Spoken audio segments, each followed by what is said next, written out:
Hello, എല്ലാവർക്കും അമ്മൂസ് വ്ളോഗ്സിന്റെ ഇന്നത്തെ വീഡിയോയിലേക്ക് സ്വാഗതം. അപ്പോൾ കാണുമ്പോൾ തന്നെ മനസ്സിലായിട്ടുണ്ടാവില്ലേ, ഇന്നൊരു താമരയാണ് കേട്ടോ.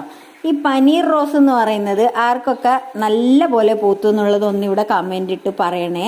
ഞാൻ ഇതിന്റെ ഫ്ലവറിന്റെ ഭംഗി കണ്ടിട്ട് ഞാൻ വാങ്ങിച്ചു വെച്ചതാണ്. ഒത്തിരി ടൈമായിട്ടോ വാങ്ങിച്ചു വെച്ചിട്ട്. ഞാനത് റീപോർട്ട് ചെയ്യാതെ അങ്ങനെ തന്നെ വെച്ചായിരുന്നു. അതിൽ നിന്ന് തന്നെ നട്ടെടുത്തു തന്നെ ഞാൻ നമ്മുടെ റണ്ണറും ട്യൂബറും കട്ട് ചെയ്തിട്ട് ഞാൻ അങ്ങനെ തന്നെ വെച്ചായിരുന്നു. ഇത് ആദ്യത്തെ ഫ്ലവറാണ് കേട്ടോ എനിക്ക് ആറ്റുനോറ്റ് കിട്ടിയതാണ്. പക്ഷെ മൊട്ട ഒത്തിരി വന്നായിരുന്നു എനിക്ക്. വേനൽക്കാലത്തും വന്നായിരുന്നു, ആദ്യം വെച്ചപ്പോഴും വന്നായിരുന്നു, പിന്നെ മഴക്കാലത്തും വന്നായിരുന്നു. ഒക്കെ ചീഞ്ഞു പോയതാണ്, കരിഞ്ഞു പോയതാണ് കേട്ടോ. അപ്പോൾ ആദ്യമായിട്ടാണ് ഇങ്ങനൊരു നല്ല ഫ്ലവർ കിട്ടിയത്. എന്തായാലും നല്ല ഭംഗിയിൽ വിരിഞ്ഞിട്ടുണ്ടെന്ന് നിങ്ങൾക്ക് തോന്നിക്കഴിഞ്ഞാൽ ഇവിടെ കമൻറ്റ് ചെയ്യുക, വീഡിയോ ലൈക്ക് ചെയ്യുക, നിങ്ങളുടെ ഫ്രണ്ട്സിലോട്ടും ഷെയറും കൂടി ചെയ്യുക കേട്ടോ. പുതിയൊരു അതിഥിയുമായി അടുത്ത ദിവസം വരുന്നവരേക്കും എല്ലാവർക്കും ടേക്ക് കെയർ, ബൈ.